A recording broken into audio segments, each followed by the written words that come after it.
Multi speciality হাসপাতাল। মেঘবেলা লাইভে আপনার পছন্দের টিভি চ্যানেলস সম্পূর্ণ বিনামূল্যে, শুধুমাত্র মেঘবেলা ব্রডব্যান্ডের কানেকশনের সঙ্গে। মেঘবেলা ব্রডব্যান্ড, বাংলার ঘরে ঘরে। আইআইএম জোকায় হোস্টেলের মধ্যে তরুণীকে আচ্ছন্ন করে ধর্ষণ করা হলো, কোনো রায়? পশ্চিমবাংলার মানুষের আর অপমানের শেষ নেই। সবচেয়ে প্রিমিয়ার যেগুলো institute, medical college, law college আর ম্যানেজমেন্ট কলেজ, সেখানে যদি এই ধরনের দুর্ভাগ্যজনক আর নক্কারজনক ঘটনা হয়, বাঙালি হিসাবে আর কি মাথা উঁচু করে আমরা বাংলার বাইরে পরিচয় দিতে পারবো?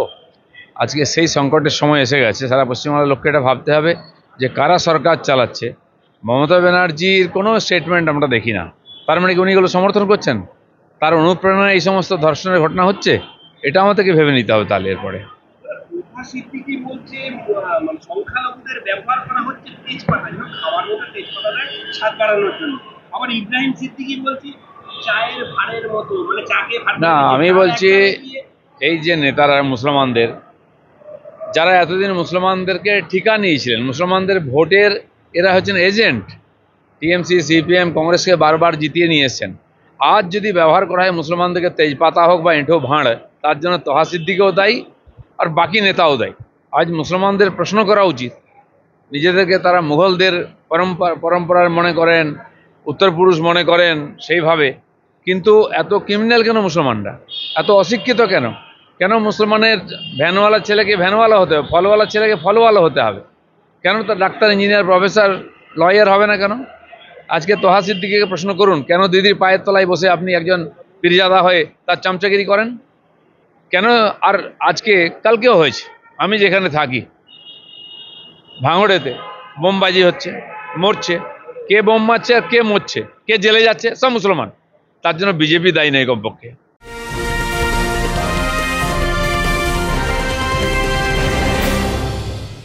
উত্তর 24 পরগনা ও তার আশপাশের এলাকার মানুষের সেবায় ক্যাথ ল্যাবের মতো অত্যাধুনিক সুবিধা নিয়ে পরিষেবায় ব্রতী সারদা মাল্টি স্পেশালিটি হাসপাতাল।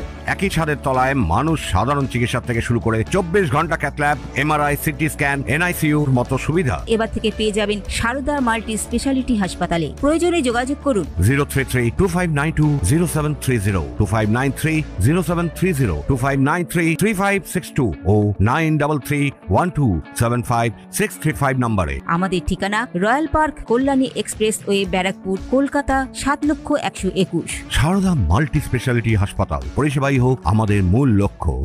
আর ওই পরিপ্রেক্ষিতে নওশাদ সিদ্দিকী বলছে যে বিজেপির জুজু দেখিয়ে সংখ্যালঘুদের ভোট হাতিয়ে নিচ্ছে। নওশাদ সিদ্দিকী না, নওশাদ সিদ্দিকী কার ভয় দেখিয়েছে? উনিও তো মুসলিমদের ভোটে নিয়েছেন, কিন্তু দুপক্ষই মুসলমানদের মারছে, মারাচ্ছে। কেউ মরে চলে গেল নিচে, কেউ চলে গেল জেলে। লাভটা কার হচ্ছে? মুসলমানরা এখানে দাওয়ার বোর্ডের মতো ব্যবহার হচ্ছে। আমরা তো বারবার এটাই বলেছি। মোদি কমপক্ষে এটা করেননি, তিনি সবকা সাথ সবকা বিকাশ করেছেন। মোদিজি এখানকার একটি মুসলমান ছেলের জন্য যে স্টাইপেন্ড পাঠান, সেটা ভেঙে দুটুকরো করে দুজনকে দিয়ে মমতা ব্যানার্জি ভোট নেন। ভাবতে হবে মুসলমানদের নিয়ে কি হচ্ছে। দিল্লিতে কেন্দ্রীয় নেতৃত্বের সঙ্গে রাজ্যের বর্তমান পরিস্থিতি নিয়ে কোনো রকম কোনো আলোচনা হলো? হয়েছে, অনেকের সঙ্গে আলোচনা হয়েছে। সাংগঠনিক বিষয়ে কোনো আলোচনা?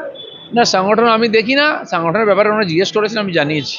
2019 সালে 8ই জুন যে ভাঙ্গিপাড়ায় যে 3 জন বিজেপি কর্মী খুন হয়েছিল, পাশাপাশি একজন তৃণমূল কর্মীও খুন হয়েছিল। তৃণমূল কর্মী এবার বলছে যে পুলিশের ওপর আর বিশ্বাস নেই, সিবিআই দ্বারস্থ হচ্ছে। তাই এতদিন যখন আমরা সিবিআই চাইতাম, তখন টিএমসি বলছে আমাদেরকে বদনাম করা হচ্ছে বাংলার লোক। বাংলার পুলিশের উপর যদি লোকের বিশ্বাস থাকতো, তাহলে আরজি কর আন্দোলন আবার শুরু হতো না। বা টিএমসির নেতারা যখন আক্রান্ত হচ্ছেন, গুন্ডাদের দ্বারা মারা যাচ্ছেন, তার পরিবারও সিবিআই চাইতো না। তো সিবিআই যে ঠিক ছিল, কারণ এখানকার পুলিশকে নিকম্মা করে রাখা হয়েছে। পুলিশরা অযোগ্য এটা আমি বলবো না, অনেক ভালো পুলিশ অফিসার আছেন, পুলিশ কর্মচারীরাও চেষ্টা করছেন, কিন্তু তাদেরকে ব্যবহার করা হচ্ছে রাজনৈতিক স্বার্থে, কাজ করতে দেওয়া হচ্ছে না।